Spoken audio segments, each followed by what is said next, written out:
the room, got me feeling crazy. Shot my heart, boom, boom. Any other boy would stare, but me, I look away. This is making me scared. Trying not to breathe, 1, 2, 3. Assalamualaikum warahmatullahi wabarakatuh. Asyhadu an la ilaha illallah wa asyhadu anna Muhammadar Rasulullah.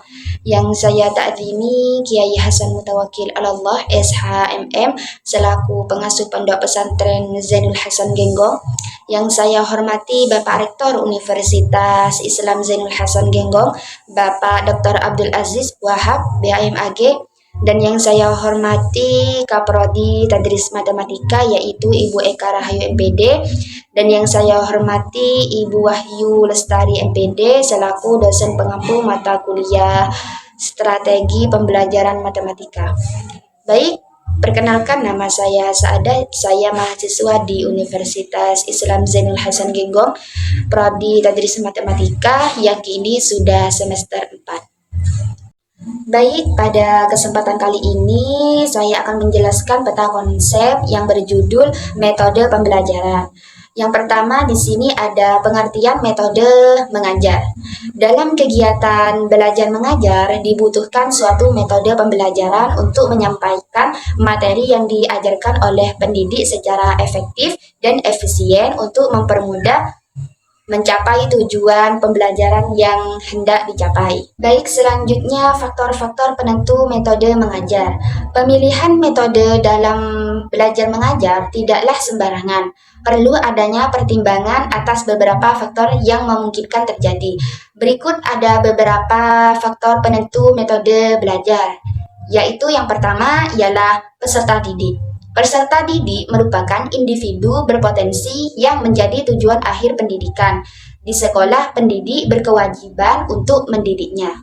Baik, selanjutnya tujuan pembelajaran.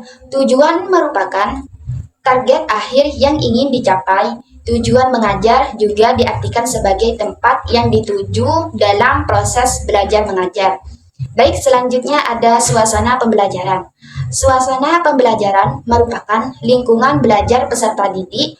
Suasana pembelajaran yang diciptakan pendidik sebaiknya tidak monoton atau sama dari hari ke hari. Pendidik dituntut untuk kreatif menciptakan suasana atau lingkungan belajar yang baru bagi peserta didik agar peserta didik tidak merasa monoton. Selanjutnya, fasilitas pembelajaran. Fasilitas merupakan hal yang mempengaruhi pemilihan dan penentu metode mengajar. Fasilitas adalah kelengkapan yang menunjang belajar peserta didik di sekolah.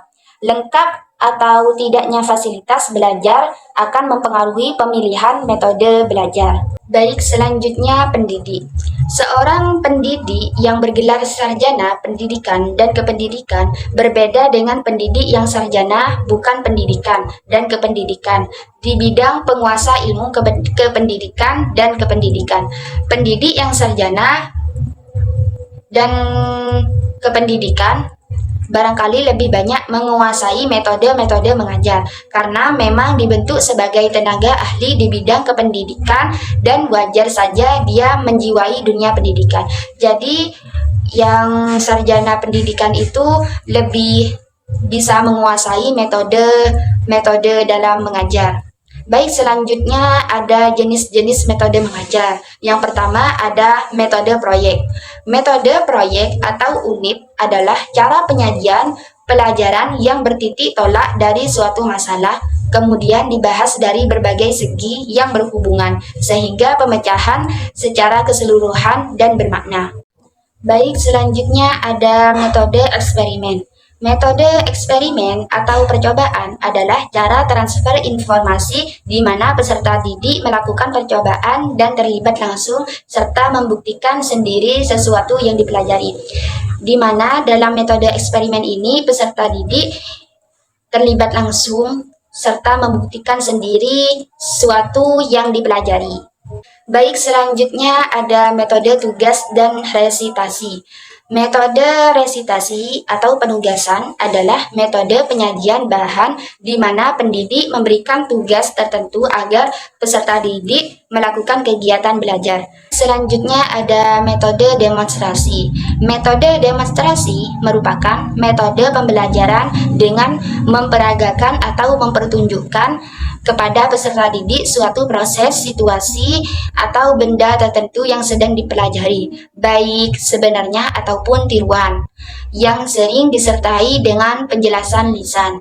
Selanjutnya ada metode ceramah. Metode ceramah adalah metode yang boleh dikatakan metode tradisional karena sejak dulu metode ini telah dipergunakan sebagai alat komunikasi lisan antara pendidik dengan peserta didik saat proses belajar mengajar. Baik, cukup sekian penjelasan dari saya. Kurang lebihnya mohon maaf. Wassalamualaikum warahmatullahi wabarakatuh.